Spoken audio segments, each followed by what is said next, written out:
अस्सलाम वालेकुम जी, मैं डॉक्टर काशिफ। क्या हाल चाल है आपके? अगर हम अपने इर्द गिर्द नज़र दौड़ाएं ना तो कोई घर ऐसा नज़र नहीं आता कि जिसके अंदर कोई ना कोई प्रॉब्लम मौजूद नहीं है सेहत के हवाले से। तकरीबन हर घर के अंदर कोई ना कोई फ़र्द ज़रूर बीमार है, चाहे उसे लिवर का प्रॉब्लम है, किडनी का इशू है, हार्ट का इशू है, डाइजेशन का इशू है। मोस्टली जो है ना वो डाइजेस्टिव डिसऑर्डर्स के साथ पेशेंट आते हैं।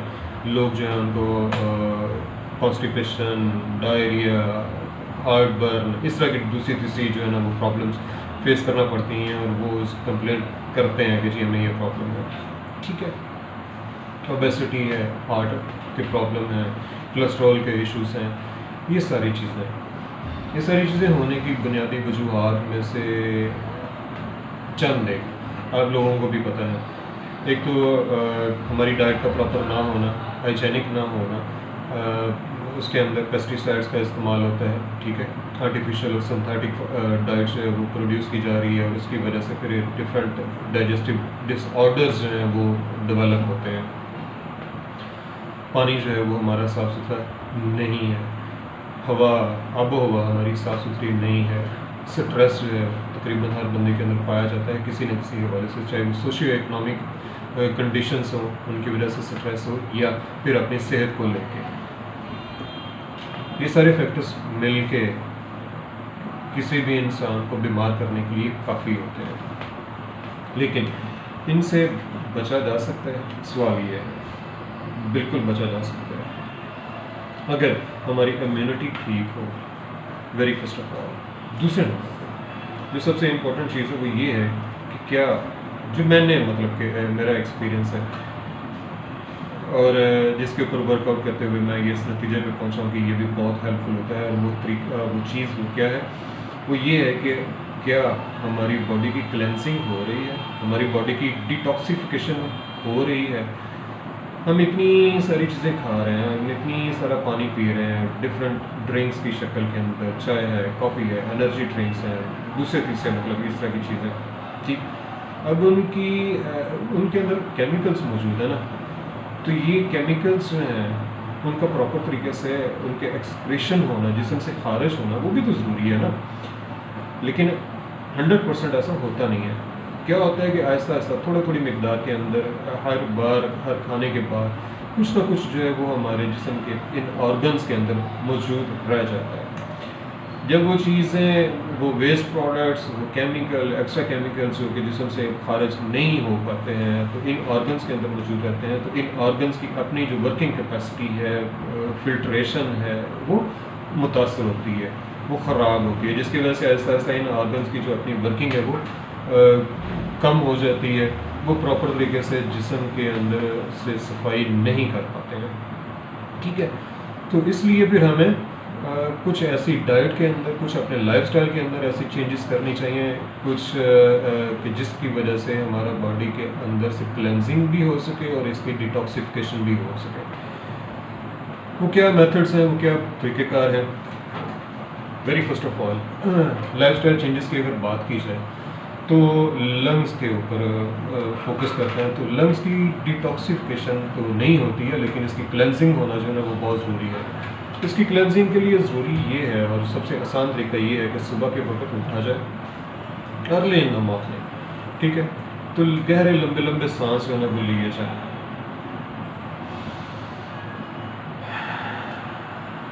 इस अंदाज के 5 to 10 मिनट्स की जो है ये वर्कआउट कर लें। जिन लोगों को लंग्स का इशू है वो 5 to 10 मिनट्स सुबह अर्ली इन द मॉर्निंग ये वर्कआउट कर लें, गहरे लंबे सांस ले लें, उनका बहुत जल्द लंग्स की क्लेंसिंग हो जाएगी नेचुरली।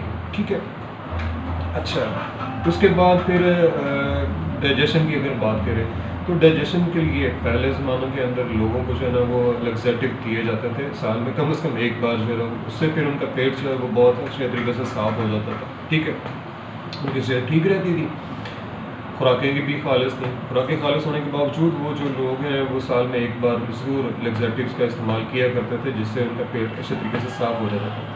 आजकल के इतनी गंद गंदी खुराकें, कंटेमिनेटेड पानी पीने के बावजूद हम लोग साल हर साल जो है वो डिटॉक्सिफिकेशन या अपने पेट की सफाई के ऊपर जो है ना वो ख्याल नहीं करते, जिसकी वजह से डिफरेंट किस्म की कंडीशन पैदा हो जाती है, डायरिया वगैरह भी हो जाता है। ठीक है, डायरिया होना एक और चीज़ है, लैक्सेटिव का इस्तेमाल करके अपने पेट को साफ करना एक और चीज़ है। तो इन दोनों के अंदर फ़र्क है। ठीक है, अच्छा ये चीज़ होगी। लैक्सेटिव का इस्तेमाल साल में एक बार जो है ना कम से कम ज़रूर करना चाहिए, सो दैट के इंटेस्टाइन्स जो है ना उसकी सफाई हो जाए। इसके अलावा प्रोबायोटिक्स जो है उनका इस्तेमाल भी करना चाहिए, प्रीबायोटिक्स जो है उनका इस्तेमाल भी करना चाहिए।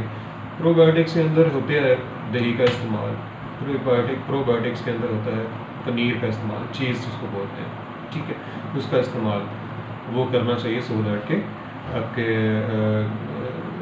डाइजेस्टिव सिस्टम को जो रिक्वायर्ड एंजाइम्स हैं वो मिलते रहें, जिससे आपका डाइजेस्टिव सिस्टम प्रॉपर तरीके से काम करता रहे और इसकी फंक्शनिंग के अंदर किसी किस्म का कोई प्रॉब्लम ना आए।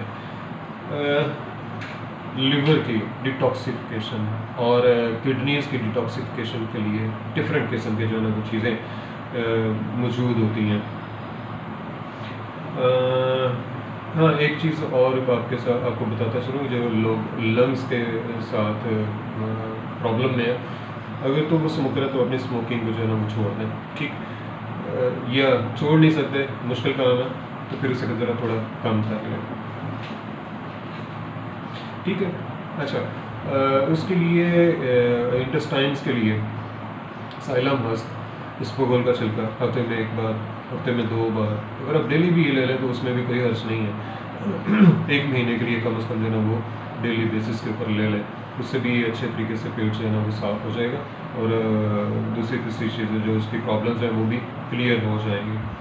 अच्छा, लेमन जूस जो है स्कंजमीन बरसात के मौसम में खासतौर आजकल जैसे है, इसमें बहुत ज़्यादा ज़रूरी है। एक तो नमकियात की कमी को पूरा करती है, दूसरा ये है कि आपके इंटेस्टाइन्स को, लिवर को हेल्प आउट करती है।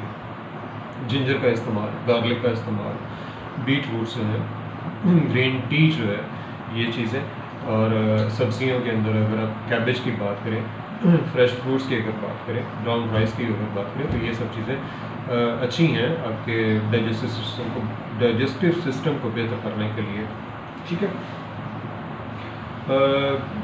प्रीबायोटिक्स के अंदर ऑनियन है, बनानास हैं, गार्लिक है, बीन्स है, एस्परागस है। ठीक, ये सब चीज़ें प्रीबायोटिक्स हैं, इनका इस्तेमाल भी आप रूटीन के अंदर किया करें।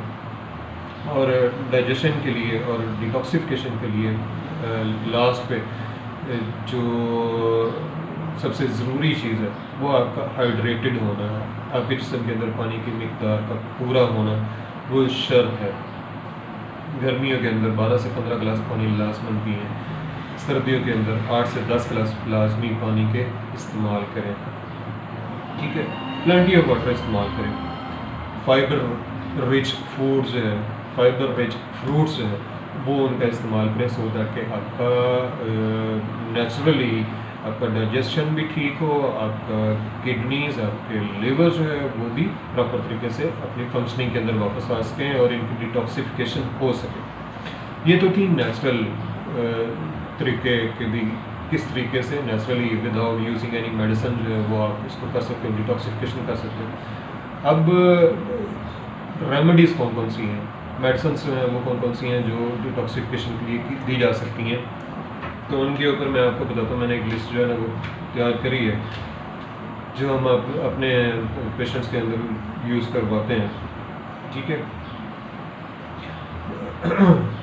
नक्सवोमिका है एक मेडिसिन जो कि लिवर की और इंटेस्टाइन्स की क्लेंजिंग करती है, डिटॉक्सिफिकेशन करती है, और ये ख़ास तौर पे सूटेबल है उन लोगों के लिए जो कि सारा दिन जिनका काम बैठ के करने वाला है। ठीक है, चेलिडोनियम है लिवर के लिए, गॉल ब्लैडर के लिए, उसकी ड्रेनेज के लिए, उसकी डिटॉक्सिफिकेशन के लिए चेलिडोनियम बहुत अच्छी रेमेडी है।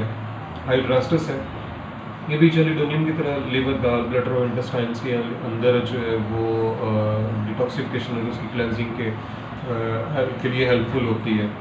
ठीक है, बर्बरस वल्गैरिस नाम की हमारी रेमेडी आती है जो कि किडनीज की और लिवर की डिटॉक्सिफिकेशन के अंदर हेल्प आउट करती है। ठीक है, ये चीज़ें हो गई। अच्छा, लिवर के लिए ही कार्डस मेरियानस जो है ना वो एक रेमेडी है जो कि इस्तेमाल होती है उसके इस काम के लिए। लिम्फेटिक सिस्टम को अगर हमने साफ करना है तो फिर उसके लिए फाटोलाका बेरी एक रेमेडी है जो कि लिम्फेटिक सिस्टम की ड्रेनेज के लिए बहुत ज़रूरी है, बहुत हेल्पफुल है। अच्छा, वेनस सिस्टम यानी कि आर्टरीज हैं और वेन्स हैं उनके लिए हेमामेलिस जो है वो बहुत अच्छी रेमेडी है, इससे वेन्स की सफाई होती है। गाल ब्लैडर की सफाई के लिए क्लेस्ट्रीनम जो है वो भी एक रेमेडी है, बहुत अच्छी है। अच्छा, रेक्टम की सफाई क्यों ज़रूरी है? रेक्टम की सफाई इसलिए ज़रूरी है कि अगर इसको प्रॉपर इसको तरीके से साफ़ ना किया जाए तो इसके अंदर फिशेस भी बन जाते हैं, फिस्टुलास जो है ना वो भी डेवलप हो जाते हैं, हेमोरॉइड्स जो है वो भी होता है और पाइल्स जो है ना वो भी हो जाता है। ठीक है, तो इसलिए रेक्टम की सफाई ज़रूरी है। और रेक्टम की सफाई के लिए, रेक्टम की डिटॉक्सिफिकेशन के लिए, उसकी क्लेंजिंग के लिए एलो ये एक रेमेडी है, इसको यूज़ करवाया जा सकता है, करवाते हैं और इसके अच्छे रिजल्ट्स मिलते हैं। ये जितनी भी रेमेडीज़ हैं इनको किस स्ट्रेंथ में या किस पोटेंसी के अंदर इस्तेमाल करना चाहिए, तो इसके लिए मैं ये बताता चलूँ कि most suitable are 3x, 12x, 6x, यहाँ तक जो है ना ये आप अगर पोटेंसीज यूज़ करते हैं। बाकी कंसल्ट करें अपने होम्योपैथिक करीबी होम्योपैथिक डॉक्टर को, वो आपकी बॉडी हिस्ट्री को देखते हुए, आपकी कॉन्स्टिट्यूशन को देखते हुए, आपकी दूसरी तीसरी जितनी भी कंडीशंस हैं उनको देखते हुए वो फिर आपको बताएगा प्रॉपर तरीके से कि इसको किस तरीके से कितनी मिकदार के अंदर डेली बेसिस के ऊपर इस्तेमाल करना है और कितने अर्से तक इस्तेमाल करना है। हाँ, हमसे अगर आप मंगवाना चाहते हैं तो हमारे पास डिटॉक्सिफिकेशन और क्लेंजिंग किट्स मौजूद हैं। डिपेंड करता है हर पेशेंट के ऊपर, पहले उसकी कंसल्टेशन की जाएगी, फिर उसके बाद उसको डिटॉक्सिफिकेशन किट जो है वो रिकमेंड की जाएगी, फिर उसका तरीक़ेकार भी बताया जाएगा कि कैसे और कितने अरसे के लिए उसको डिटॉक्सिफिकेशन करनी है और वो उसको हेल्प आउट करेगी। लेकिन ये चीज़ समझ लें कि डिटॉक्सिफिकेशन और क्लेंजिंग ऑफ द बॉडी बहुत ज़रूरी है, बहुत ज़रूरी है, ख़ास तौर पे आजकल के दौर के अंदर जबकि हमारी डाइट, हमारा वाटर इनटेक जो है वो बहुत ही कंटेमिनेटेड है। ठीक, थैंक यू सो मच। अस्सलाम वालेकुम रहमतुल्लाह।